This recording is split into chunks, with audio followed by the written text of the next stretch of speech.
How's it going, everyone? Welcome back to FM Scout. My name is Neil. My channel is FM Stinger. Now, I've been here a few times before. Today's a completely different one. We're going to focus on one sole role. Now, this is a role that's tearing it up in real life for one of the most dominant teams in Europe, and it shows you that you can use it in FM21 as well. Now, before we go any further, just drop the subscribe button, a little click, a little thumbs up. There's loads coming up from FM Scout in the next few weeks, and if you've got any comments at all, bang them down below and I'll get back to you. Right, let's have a look at this role then.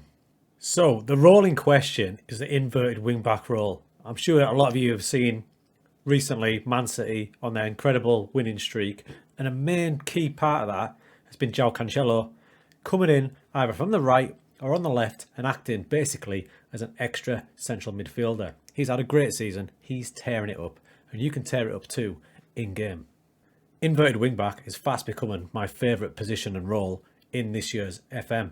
If you get to use it right, you get the right player, that combination, it can do some serious damage. It's nearly a cheat code, it can be that good. Now, one of the main instigators of this move in real life is Man City and Pep, and he's got Cancelo doing it crazily well. I watched the other night against Burnley, and Cancelo was just running rings around them. They didn't know how to deal with him. The BT Sports commentators didn't even know what to call him, bless them.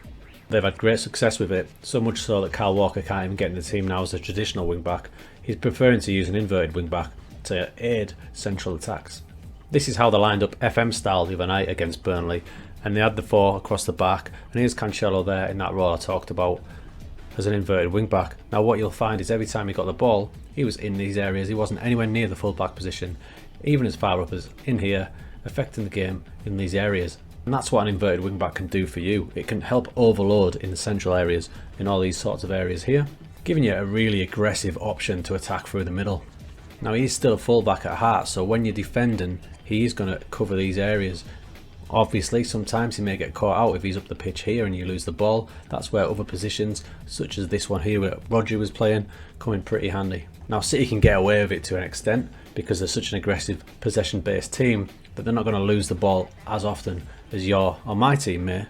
That's why they can get away with having Mahrez here. Not the most hard-working defensive winger on that side, is he? But for us, we might need someone a little bit more disciplined to help out just in case we lose the ball and our inverted wing-back is caught in one of these areas.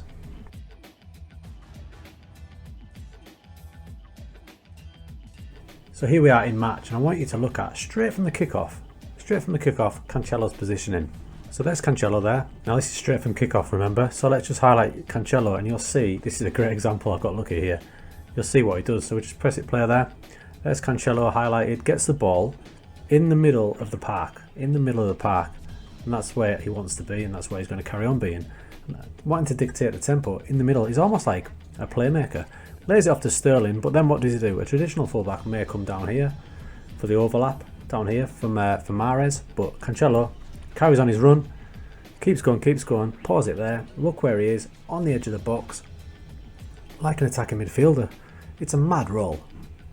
Now as we play it on a bit further, Sterling gets in the box. Who's in the box waiting for the ball? Cancelo is in the box, basically like an attacking midfielder, stroke striker.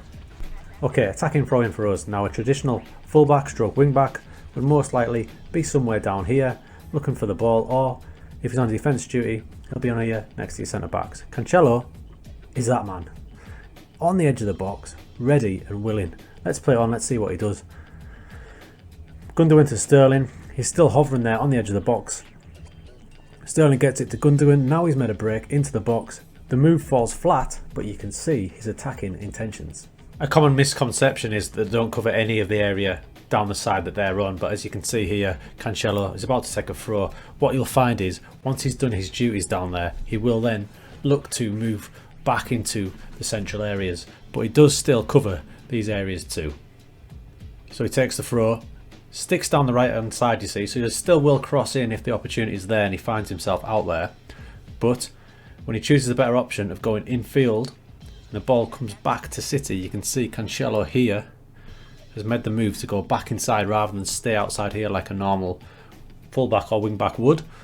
Ball comes inside, he's edging closer and closer to the centre of the pitch. There he is, basically back in his central midfield role. Okay, the last bit of footage I'll show you is the defensive side of his game, and it does show that he does get back into his original starting position. So we'll play it on there. You can see Cancelo at the halfway line, looking to come inside like he always does. There he is, right in that central area, looking to affect the game in central areas. There he is. He gets the ball, lays it off to Mahrez, goes on the underlap, so tries to get into the box. Now we've lost the ball, and you can see he's setting off. He's breaking his neck to get back into the traditional right back slot. So he will get back there. It will be handy if you've got a guy in front of him. It's Mahrez in this situation, just to cover him. But it does show he does get back into that normal fullback defensive area. Super hot position, super handy. When you're looking for the player, you're going to think of it like you're looking for a midfielder, a creative one at that. You saw the style of play he did in those packages there.